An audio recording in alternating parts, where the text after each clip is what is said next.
Hi, fourth grade team. Thank you for letting me share in your PLC time. I really love spending an opportunity to listen to hear you guys talk and discuss and share your ideas with each other.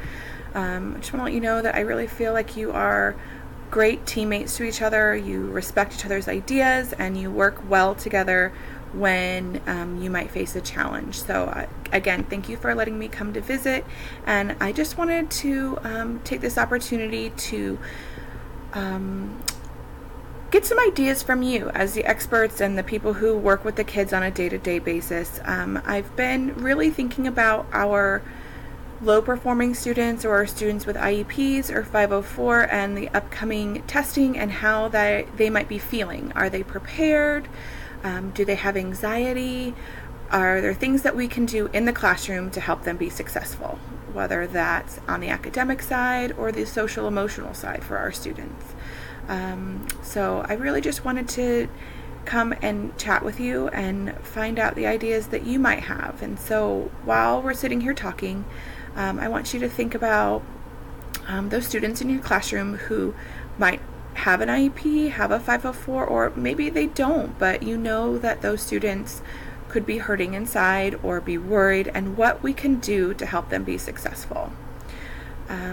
When we are looking forward to the testing, we really should be thinking about how can I, in my classroom, make my students successful, whether that is extra activities to be able to help navigate the computer system. I've heard from some students that just knowing how to use the system is challenging. So if we can move forward in the next few weeks practicing with them, take advantage of those test taking strategies, make it into a game for them, maybe try to take a little bit of the pressure off.